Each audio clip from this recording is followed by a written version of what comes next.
Hello, my name is Diorbeck, and today I'll be talking about a life of a First Nations person in the Arctic. The first thing you might think, thinking about someone living in a cold place, is that how does someone live in such a cold place with no wood to create a house from? Before I answer that question, story for mumbling. And there might be ice. And there might be village. I'm too lazy to break all of them, so I'm sorry if you see it. I might ruin it, but please forgive me. So back to the question. The thing they use is snow. Here we see someone building a igloo, and here we see someone inside an igloo. So you might think that an igloo is made by stacking snow. Well, you're wrong. I'll tell you how it's actually created. So, some people go to somewhere where there's of lots of snow. And the oldest person in the group will try to find not too soft but not too hard snow by using a stick. After he finds it, the others will have to cut the snow. Most of the time, actually the whole time, they build their igloo around where they were digging the blocks from, so it's much easier. They build from the inside out. And after they're done the first layer, they actually make a slope. They learned that if they make the igloo in a spiral way, it's actually much more stronger and durable. It's actually very smart. So after they're done all of that, they break what like you think, how did they go back and like outside to bring their things in? They actually break, or technically cut, a snow block so they can get out and come back in, and then go to sleep. Two fun facts. One, did you know that igloo means house in Eskimo language? And sorry, it can take 1.5 hours for a professional to build an igloo, or 2 days to build a comfortable house for his family. For comfortable igloo, I mean, sorry. And the next thing we'll be talking about is food. How can people live without food? But you're like, oh yeah, of course. That's one of the questions you might be thinking. But I'll answer that right now.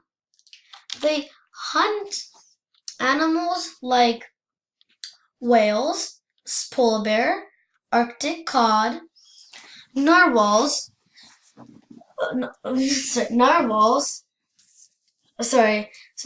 caribou, bird and their eggs, seal, Arctic fox, and Arctic hare. Here, before we talk about what they're used for, here we see a person killing a bear. Of course, we're not going to be showing him being killed because, it's a class. Sorry. So, here we see these people trying to hunt a whale. So now we're going to be talking about what they're used for. Hare, Arctic cod, and mostly every meat they can find are used for food. Mostly every fur they find is also used for trading and clothes. And bone is used for tools and making sculptures. And that's very cool that they're using every single thing on an animal to live too. The next thing we'll be talking about is beliefs. Almost every single continent, every single place have beliefs. And in the Arctic region, there must be one too. And yes, there is. And sorry for I couldn't build anything because I don't know how it was. I don't know how to make small things out of it. So I'll just be looking around. So um sorry.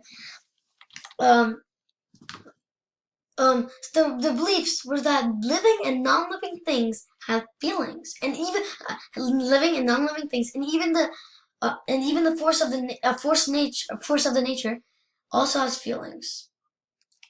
And that's kind of sweet because if they break something, they think it's they feel bad because it's they think that they have feelings. Next, we'll be talking about sorry structures and like normal things like you know transportation. It starts with transportation. I'm sorry that I'm mumbling, but transportation.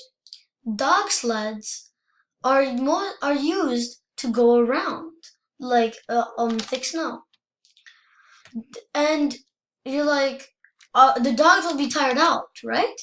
No, they'll actually not be tired out because the type of dog they mostly use for sledding is actually makes it has a special way to make food into energy. A fun fact: did you know that the most used kind dog in dog sledding is actually a breed of husky and a malamute. Next we'll be talking about canoes. Canoes are mostly made out of wood and used and used for hunting whale, of course, and fishing. And the government, and now we're gonna be talking about the government.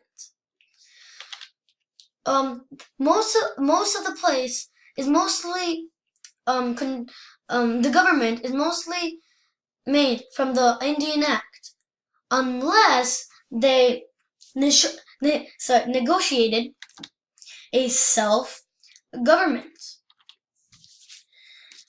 And like every single kid, they had to play. They had to play. So and do things.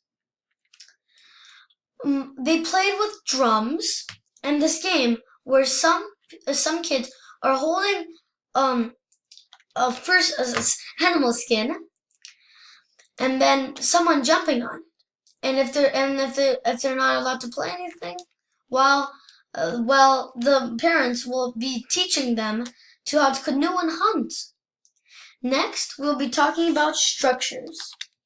Structures are mostly made out of stone, bone, and antlers from caribou. Caribou.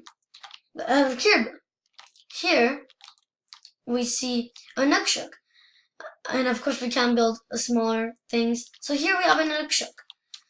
They're mostly they are they're directional markers, so they don't damage nature, but they still show you where you are. Next, we'll be talking about clothing. Clothing is mostly made from animal skin. Their jackets are called anoraks. Sorry if I got that wrong. Some jackets are made to hold their babies.